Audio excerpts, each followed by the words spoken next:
and a move is preferred. Oilers gain an opportunity to play consistent offensive minutes.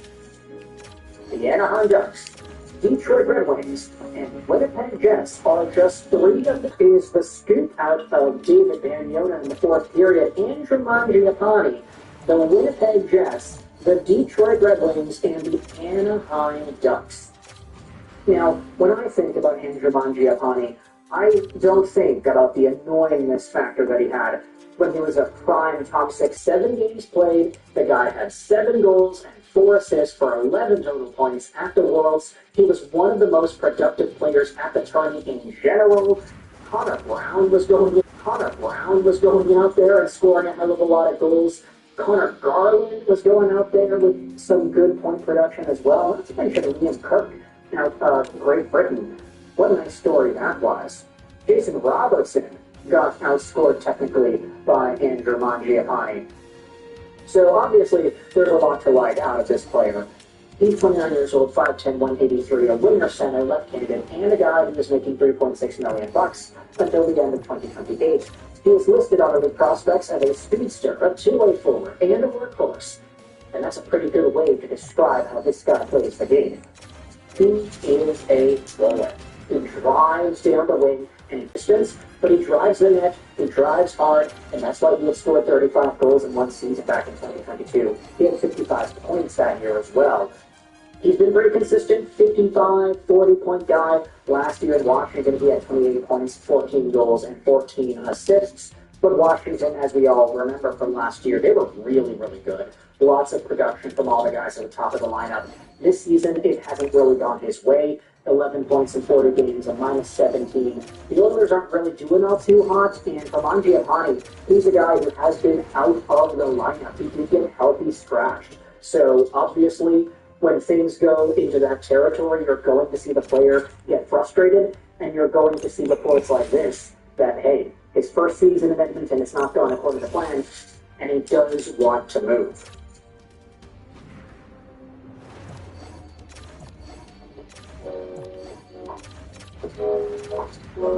One year ago, Cleveland should be the gold standard for the top. This is where we start talking about some of the other teams. The Detroit Red Wings are a team that I think could definitely use Mangiapane and his speed down the wings. Honestly, if you take Michael Rasmussen and his frame, and you add on Mangiapane's skill, work ethic, and pace, you might have yourselves a really good player there. These guys playing together might be able to do something interesting.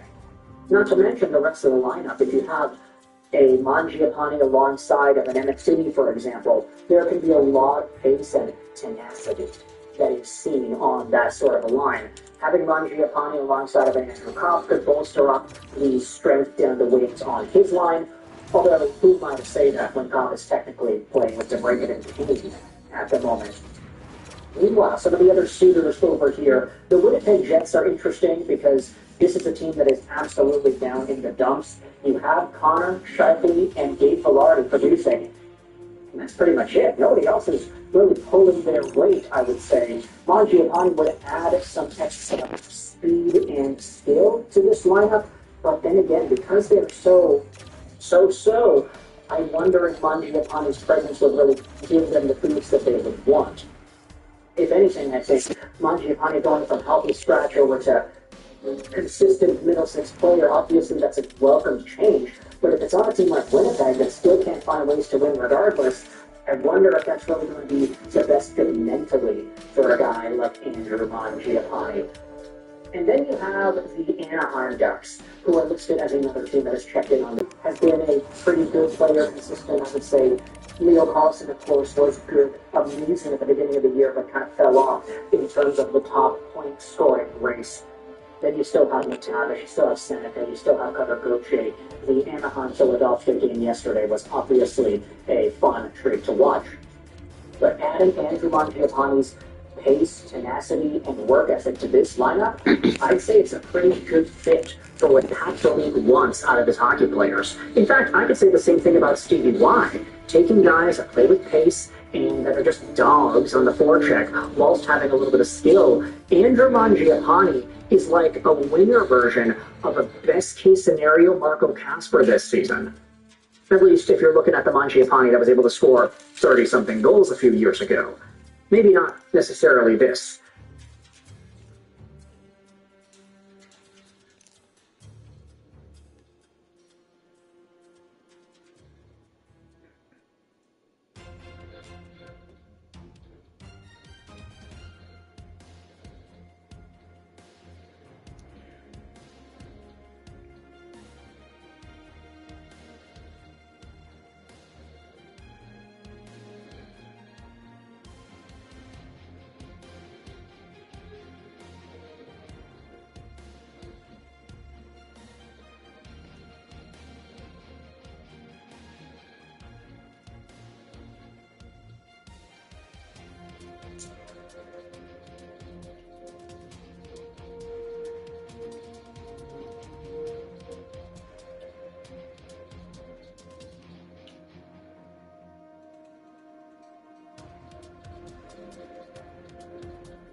Start off the side of it. Solidly deep here at the baby.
Injury bug is hurting my team big.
Shit.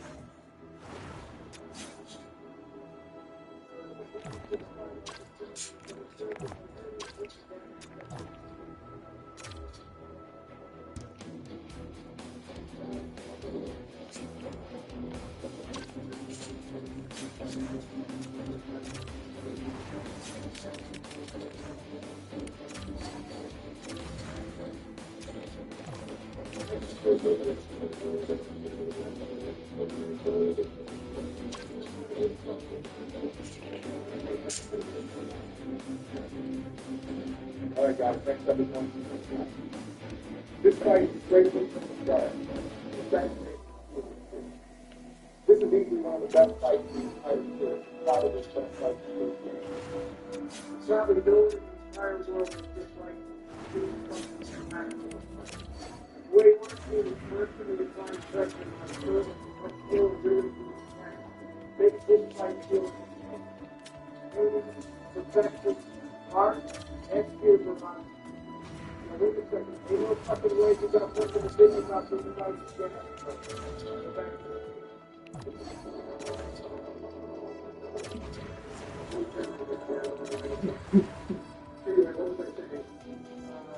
Yeah, so this fight is sometimes you feel both of them faster than the user in between the two.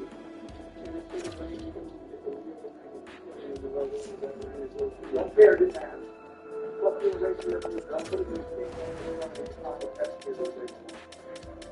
now, back to the poster, that's what's good. I'm going to be honest. Most of these fights in half. That's a good match. I'm going to get a fight. This is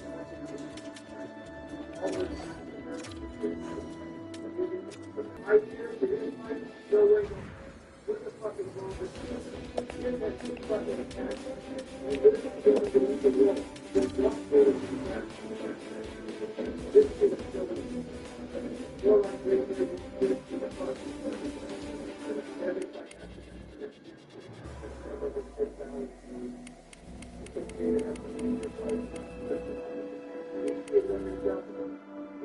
Like this fight, but probably the only one in the game is good for wrestling like 20 tries to beat this kid is straight nonsense.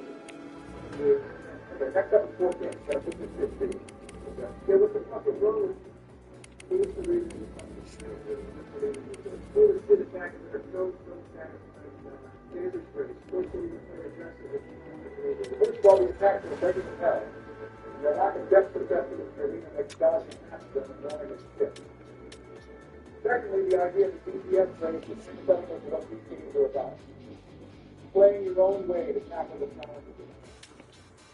Also, more than 4 teams can stop and contribute to a fight like a sport. The numbers don't mean anything to more than our team, and the rules really the real deal, let's put this in game here. This fight is great. The only reason we're not having problems is because it's still good at the game and you have to do things. And I think that's yeah, that's the fuck. Yeah, that's what you're doing. Whatever next up is this is where it's at. No one ever has died. Now, put it to action. If you go down to the castles earlier than intended, it's impossible to kill. Because it's fun to go to stones and to this period of time. Forget the gold they got today and straight up building with seconds.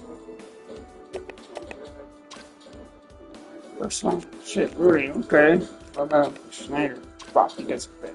What about Rudy? Second night. Oh, fuck, yes! Oh, I was so at these two. Imagine back there playing with fucking Bedard. He could just fucking pass him fuck. And including to fit on the second pair line, no problem at all. And I have space.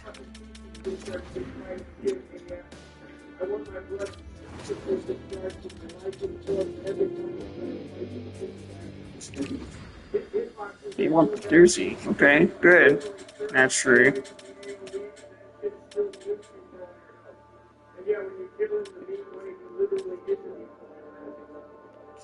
Joe, you got anything to say about this fight?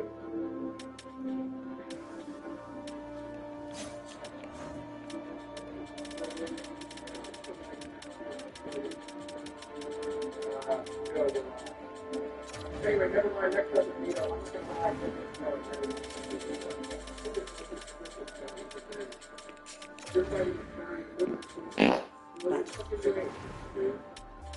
he has one of the rarest attacks.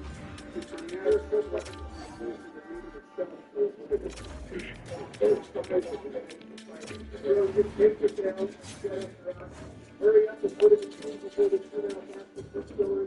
I literally do not have the mental fortitude to argue this illegal apology. No cap, next up is Steve. I don't know about you guys, but when I watched the opening cutscene, I was hyped as fuck to fight this guy, but he brings his own no range of canada to get next to face anyone non-stop with like 3 seconds to figure out. My job, this fight is garbage. Getting the moonlight great sword is more important. If you didn't get it while he was stunned and ready to crystal, then you might as well. Oh wow, they both. Okay, they both want to go. This could be a really perfect trade for me. If this even goes through. And they both want them.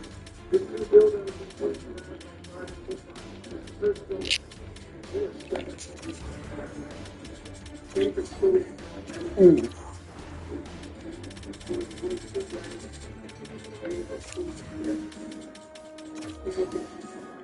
Oh, darn. Look at that blockbuster trade. Shit.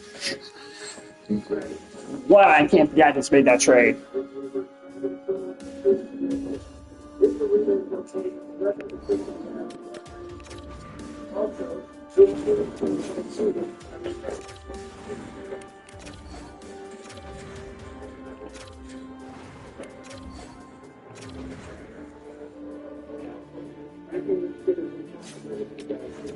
Because we talked last time, you're sorry I'm never spending for idiots something.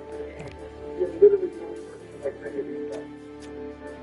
I would rather get another spot ticket stand than the price this guy again. But you guys still know this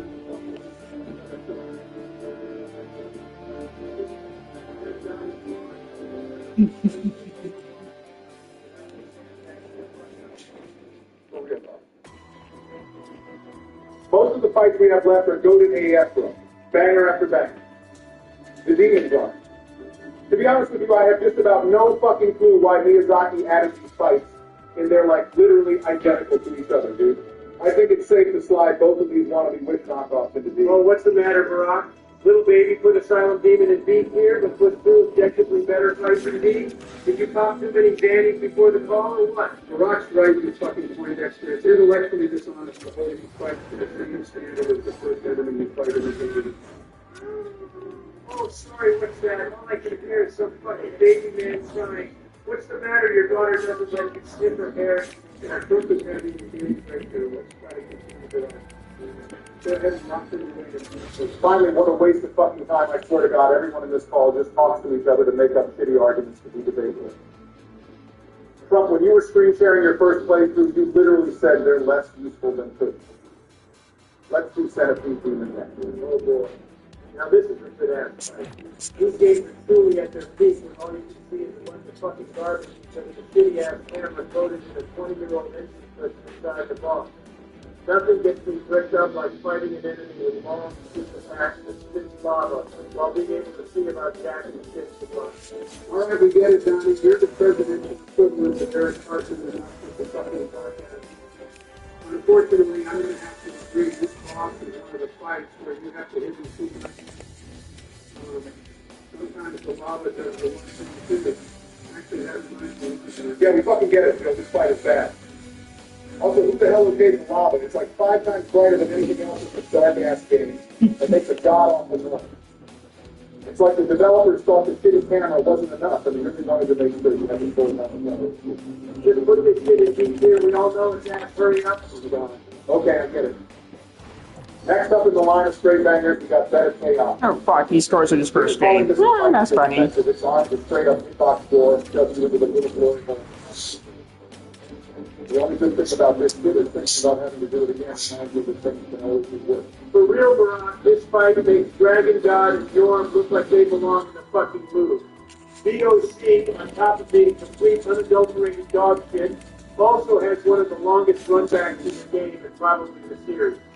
VOC is cheap, but doesn't need any more justification to put it in F tier. No one likes this shit. Hey, wait now to be honest. Fuck this. I think Trump sends the bullshit that is second to what happened. All I was going to say is I think this fight is a lot of the lines of hate. Sorry, bros, I had a brain aneurysm and fucking died after hearing all these notes on the technique of mechanics class. Hey, fuck you too, Jack. I listen to your opinions even the shit ones, but they're all... Don't concede, bitch. Anyway, the point is I kind of like DOC. Bro, I said I kind of like DOC. It's not a big of an everything, but I can appreciate the developers and teachers making a whole unique fight. Sure, it's soft, but not everything can be a winner. Yeah, if it took me like 40 years to become president, I'd be telling myself not everything can be a winner too. For real, that's some fucking coke, Joe. This shit is going in after you cry about it. Thank God all the bosses left their gas. Diesel is being released during my presidency with my greatest regret. Hey, can we just do the next political fighters just really regret? I just know I'm going to regret asking myself, why do you want to do Gwendolyn next so fucking bad? Oh. Two things. First of all, the fight is mid. What are you talking about? Gwendolyn literally has 3 attacks: the crossbow 1, the magic ball, and the magic spur. You also fight them the same exact way no matter what build you have, which is a hallmark of a terrible fight. Be clear at best. Second, Gwendolyn is a man Joe. You are so fucking careful. Joe, you spent half your playthrough reading the wikis. You're trying to convince me you didn't know Gwendolyn was a man. Why are you even simping over them, bro? Alright, let's get it straight. Barack Gwendolyn is a dog shit fight. But there's nothing wrong with being into a little femboy snake hussy you fucking dig in. Women is so much better than I thought. Holy shit, guys, can I change my vote to S2? Wait, I'm lost. What the fuck is the snake hussy? Snake pussy, bro, it was like word of the year. You should know what that means in the American itself. Fuck you, too. Joe was right last time. You guys are some haters. On the subject of Coomer Bay, we got crossbreed Priscilla. I love that the fight features 2 unique mechanics of being able to skip her entirely and her invisibility.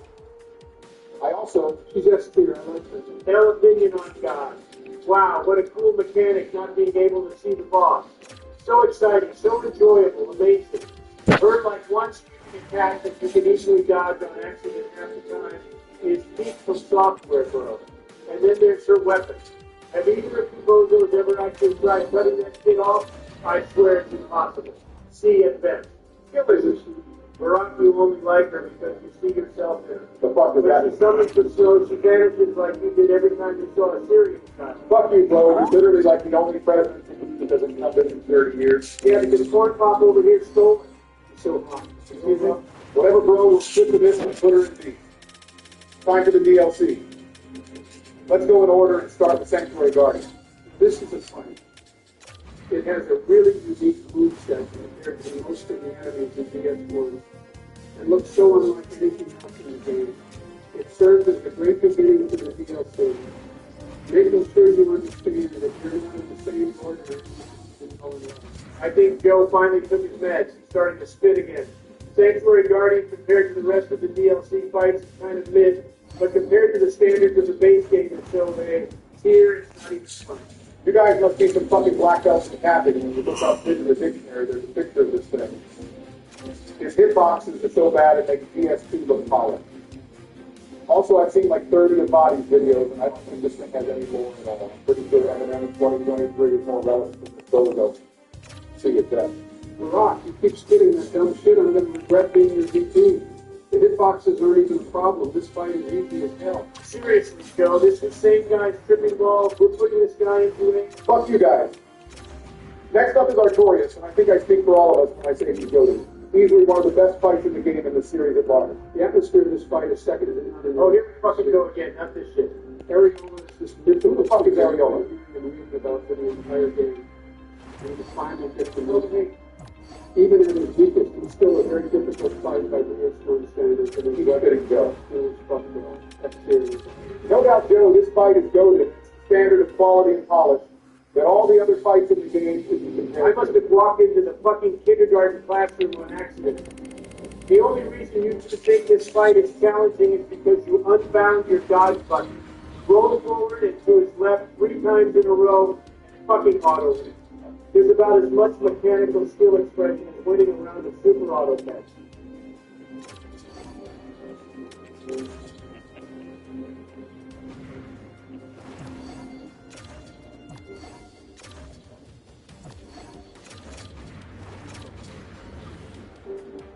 All the time you told us to let you cook, what the fuck were you cooking some meth? You're high as hell. Everyone loves this fight. You were insane. The only thing I'm high on is life, knowing my opinions are so much better than you, shithead. I can't believe I'm friends with notorious people. You're off your fucking rocker, Jack. This fight is the definition of S theory. Sure, it's not so hard anymore, but at the time it was a clear step up to anything in the game before it. This shit was extra days. Keep the crack rolling, Joe. Next up, we got Madison. Personally think this guy is overrated as hell. Anderson is smooth as fuck. You even know what you're fighting, dude. He's literally the father of the abyss. All the bad shit in this game pretty much spawns from the abyss. And this is it, personified. And you beat his ass. And you're telling me that's overrated? Get real, bro. More like my age, this guy reads shit. He has the moveset and aggression of the PS3 loss limited by the molasses. That is this game's movement. I'm pretty sure even Bruno got to move more often against Eastern than if you do against this guy. You get it, bro. You watch it. Normally I'm an atmosphere guy, but this guy's mechanics are crazy. No fighting is easy. That's the mechanics of switching the fingers and guns. Precise roll timing. Multiple ways of punishing you is listening. The part of this is to keep it here for the ball in general. Are you okay, Joe? No one actually likes Madison. They just pretend to like him while trying to convince everyone else in the room that they do. It's the DS1 equivalent that when you get put into a group of like 5 people in college, you just have the reading, when none of you read it, but none of you want to look like an idiot since you think everyone else actually did read it. I can tolerate putting him in B, but not higher. To finish off the DLC bosses, we got Dragon Paladin. This fight is gas to the brim. I don't know how else to put it. It's the first real dragon fight in the series. And it's easily the best until we hear like 5 years later. The drums in the theme drop harder than Morocco. You get it, bro. And the whole aesthetic of Hawkeye's gown, now scoping the skin out of the sky, is probably the coolest cutscene in the whole series. This fight is both S tier for its quality and S tier for how important it was for so many of the fights in the series. Trump, I've got to admit, you've been speaking only heat lately. I guess even a blind squirrel finds a few nuts every once in a while.